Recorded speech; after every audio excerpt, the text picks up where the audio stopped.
Take your seats and be quiet, please. Charles Levy will take board number 1, since he's our top player. The rest of you can sit where you want to. There will be no talking during play.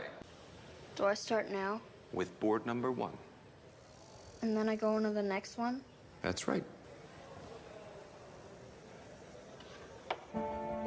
What surprised me was how bad they played. They left backward pawns all over the place, and the pieces were wide open for forks.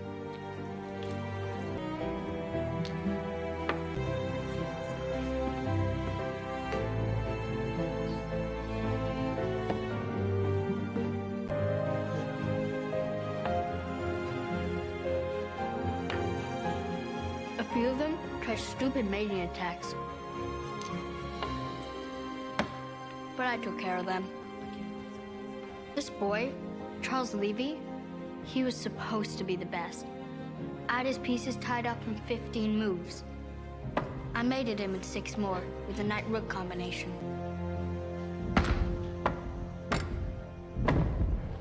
Mr. Gans told me I beat them all in 1 hour and 20 minutes. It felt good. I've never won anything before. Hey, I've been hyped to talk about this TV show since I finished it on Netflix. The Queen's Gambit.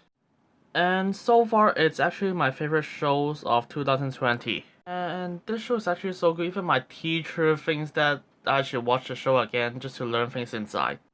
So let's talk about some good stuff inside first, the acting. But before I talk about my favorite actress crush, don't at me. I want to talk about a kid actress first. Young Beth Harmon, played by Isla Johnston, she's really good in the role. In the first episode, she's actually the main focus inside, and Anya Taylor-Joy is only like in the first scene of that episode, so she has to carry the episode well, and yeah, she carried it so well that I completely believe that this is young Beth Harmon.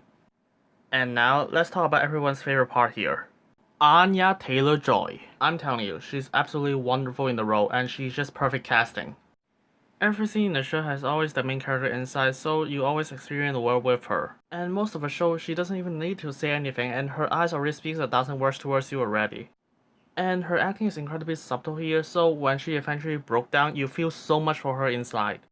Without Anya Taylor-Joy, this show would absolutely did not work. Could you believe the gorgeous Anya Taylor-Joy gets hated because of her eyes, even though that is her most unique attribute of her?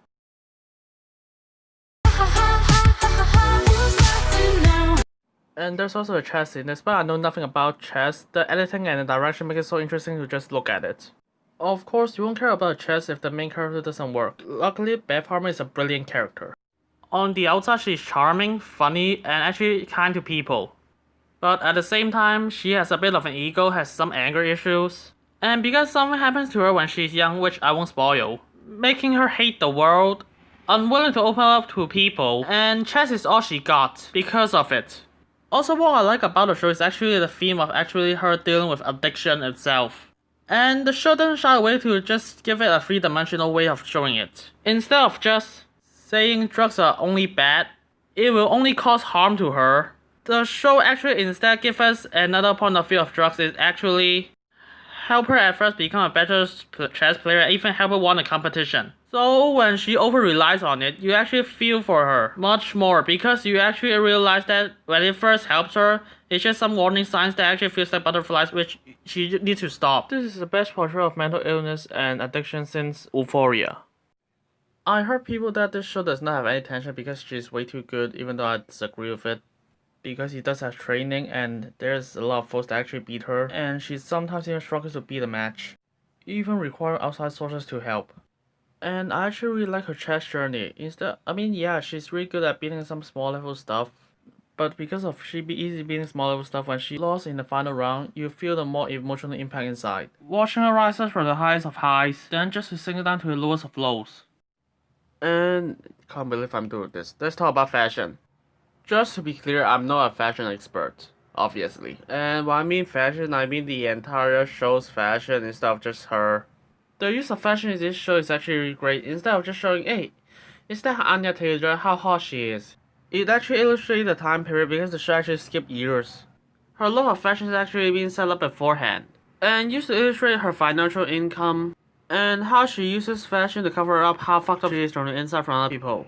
Compared to another Netflix show this year, Emily in Paris, despite the show's focus is on fashion, they still didn't do a good job. Not only her clothes and fashion doesn't make any sense based on what she is. Only purpose of it is basically just saying, is Lily Collins gorgeous? But Taylor-Joy can do that without making her appearance as a fashion show. The show has also several long takes which I also like, some really fun editing and music choices. Chess in the ceiling style looks visually interesting. To illustrate how she is that good in chess when she's really young. Another thing I like is actually side characters. Sure, the entire show is basically just in Beth's point of view. But not only do they have good chemistry with Beth, they also support Beth and give her another point of view of life. And also it's fun to see Beth having conflict with all of them when things go wrong. And sometimes some situations can be really heartbreaking. Harry, Benny, her mom, and Mr. Scheibel especially, I love them all. But what I love about the show the most is actually her dealing with loneliness.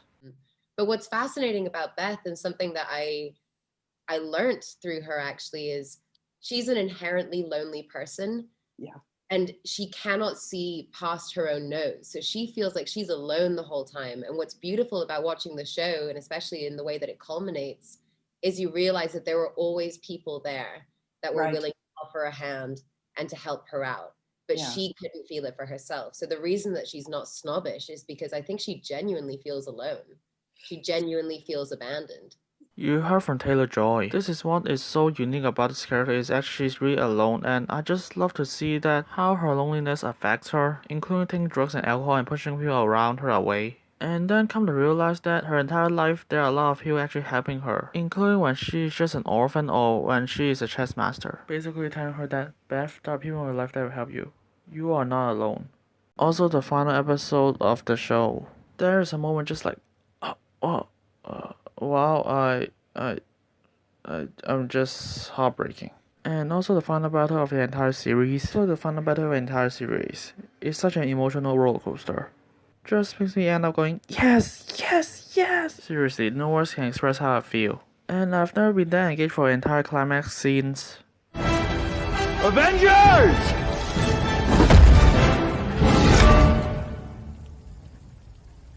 Assemble. So is there any issues with the show? Yes, every single movies and TV shows have issues. They are not perfect, because nothing is. Of course I have issues with it, like for example I want to see more of this and that, but that does not affect my final score at all. So, the Queen's Gambit gets a 10 out of 10.